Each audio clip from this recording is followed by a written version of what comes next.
Hello दोस्तों, कैसे हैं आप सब। आपको ये जानकर आश्चर्य होगा कि हमारे देश में एक ऐसा शहर भी है जिसे भूतहा शहर कहा जाता है। जी हाँ, हॉन्टेड सिटी। ये शहर जिसे भूतहा कहा जाता है, यहाँ कभी समृद्ध धार्मिक नगर था और जीवित संस्कृति सांस लिया करती थी। आइए हमारे साथ आप भी जानिए इसके भूतहा होने की कहानी को। लेकिन इसके पहले अगर आपको हमारा ये चैनल रजनीश टेक्सटाइल डायरी अच्छा लगता हो तो प्लीज़ मेरे चैनल को सब्सक्राइब कर लें और वीडियो को लाइक अवश्य कर दें, जिससे हमें नए नए वीडियोस अपलोड करने की प्रेरणा मिलती रहे।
रामेश्वरम से रामसेतु की ओर जाते समय ऑटो रिक्शा वाले ने कुछ खंडहरों की ओर इशारा करके बताया कि ये जो खंडहर नज़र आ रहे हैं, यहाँ कभी एक बहुत अच्छा आबाद नगर था, लेकिन इसे अब भूतहा शहर कहते हैं। उसके ऐसा कहने से हम दोनों मित्रों के मन में जिज्ञासा उत्पन्न हुई और हमने ऑटो रुकवा लिया। ऑटो रुकवा कर हम लोग जब बाहर निकले तो समुद्र के किनारे रेत पर नज़र आ रहे खंडहर भवनों की ओर चल पड़े। चर्च, डिस्पेंसरी, स्कूल और कुछ अन्य भवनों के अवशेष हमारे सामने खंडहर के रूप में दिखाई दे रहे थे। हम जैसे ही कुछ और भी सैलानी इनको निहार रहे थे। कैसे होंगे ये भवन, इस बारे में सभी अपने अपने अनुमान लगा रहे थे। इनके भव्य होने की कल्पना कर रहे थे और इनकी यादों को अपने मोबाइल, अपने फ़ोटो, अपने कैमरे में फ़ोटो के रूप में, सेल्फी के रूप में अपने पास संजो रहे थे। इससे पहले समुद्री उत्पाद की तमाम दुकानें जैसे शंख, सीप, मोती, मनके और इनसे बने सजावटी सामान बेचने की तमाम दुकानें लगी हुई थीं। तभी एक स्थानीय व्यक्ति ने बताया, दूर इशारा करके, कि यहाँ पर एक टूटा फूटा पुराना जर्जर रेलवे स्टेशन भी है, जिसके ध्वंस आज भी हैं। वो अभी हम आपको आगे दिखाएंगे। इस क्षेत्र में आज भी कुछ मछुआरे रहते हैं जो समुद्र से मछली पकड़कर उनसे अपनी आजीविका चलाते हैं। कुछ मछुआरे रामेश्वरम से सुबह आते हैं और शाम होते होते वापस लौट जाते हैं। जहां नजर जाती थी दूर दूर तक समुद्र दिखाई दे रहा था। बताते हैं कि अंग्रेजों के समय धनुषकोटी बहुत बड़ा नगर था और रामेश्वरम एक छोटा सा गांव था। उस समय यहाँ से श्रीलंका के लिए नौकाएं चलती थीं और किसी प्रकार के पासपोर्ट की आवश्यकता नहीं होती थी। थलाई मन्नार श्रीलंका जाने के लिए नाव का किराया मात्र 18 रुपये था। इसी के माध्यम से व्यापारिक लेन देन भी होता था। वर्ष 1897 में जब स्वामी विवेकानंद अमेरिका से लंका मार्ग से भारत आए तो वे धनुषकोटी भूमि पर ही उतरे थे।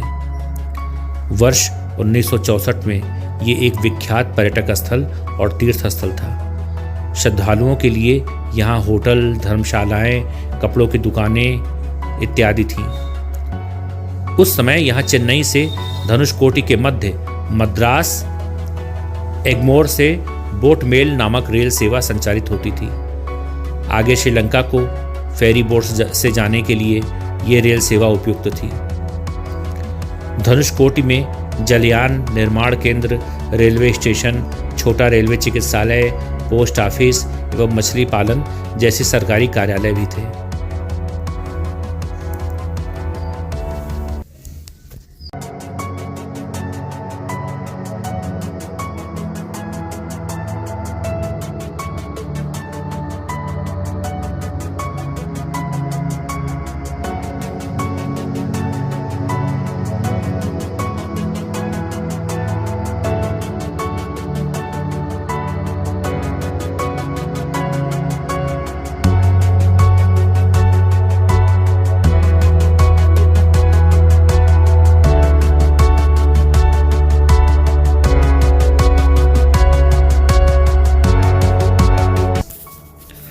धनुषकोटी जैसे समृद्ध शहर के लिए 22 दिसंबर 1964 की रात दुर्भाग्य लेकर आई, जब एक भयानक समुद्री तूफान में ये नगर पूर्णतः बर्बाद हो गया।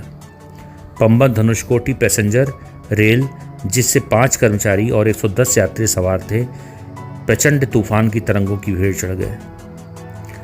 धनुषकोटी से कुछ पहले पूरी रेलगाड़ी बह गई और पूरा रेल मार्ग नष्ट हो गया। करीब 270 किलोमीटर प्रति घंटे की रफ्तार से आए चक्रवात से पूरा शहर खत्म हो गया, नेस्तनाबूद हो गया, बर्बाद हो गया। ये चक्रवात आगे रामेश्वरम तक गया। उस समय भी 8 फुट ऊंची लहरें थीं। इस परिक्षेत्र के करीब 1 सहस्त्र से अधिक व्यक्ति काल के गाल में समा गए। कुछ लोग मारने वालों की संख्या 5 सहस्त्र बताते हैं। धनुषकोटी में सब कुछ खत्म होकर अब केवल मात्र एक खंडहर जो आप देख रहे हैं यही बचे हैं। केवल एक व्यक्ति जिसका नाम कालियामन था बच गया, जिसने समुद्र में तैरकर अपने प्राण बचाए। सरकार के पास के गांव का नाम भी उसके नाम पर निचल कालियामन रखकर उस व्यक्ति का गौरव बढ़ाया है। धनुषकोटी बस स्टैंड के खंडहर के समीप मरने वालों की याद में एक स्मारक बनाया गया है। उस पर लिखा है, उच्च वेग से बहने वाली हवा के साथ उच्च गति के चक्रवात से धनुषकोटी को 22 दिसंबर सन 1964 की आधी रात से 25 दिसंबर 1964 की शाम तक तहस नहस कर दिया, जिससे भारी नुकसान हुआ और धनुषकोटी का पूरा शहर बर्बाद हो गया। इस आपदा के बाद मद्रास सरकार ने इसे भूतहा शहर, हॉन्टेड प्लेस घोषित कर रहने के लिए अयोग्य घोषित कर दिया। क्योंकि आप ही सोचिए, जब इतने लोगों की अकाल मृत्यु होगी इस स्थान पर, उनका कोई श्राद्ध कर्म करने वाला नहीं होगा, तो जाहिर सी बात है उनकी अतृप्त आत्माएं इस क्षेत्र में अवश्य होंगी। और कुछ अजीबोगरीब घटनाएं भी घटी।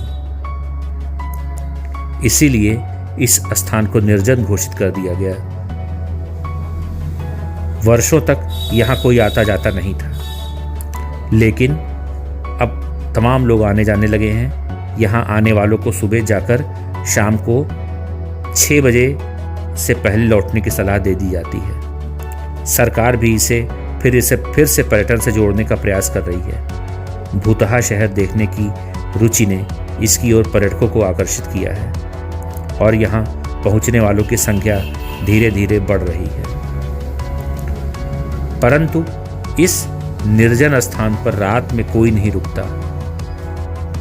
यहाँ पर तमाम कच्ची दुकानें हैं। दुकानदार दिन में आते हैं, अपना सामान बेचते हैं और इसके बाद शाम होते ही वे सब लौट जाते हैं। ये स्थान पूरी तरह निर्जन हो जाता है।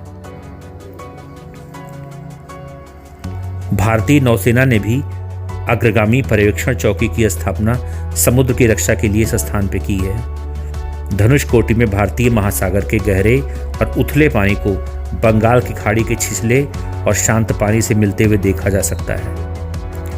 क्योंकि समुद्र यहाँ बहुत छिछला है, तो आप बंगाल की खाड़ी में जा सकते हैं और रंगीन मूंगों, मछलियों, समुद्री शैवाल, स्टार मछलियों और समुद्र ककड़ी आदि को देख सकते हैं।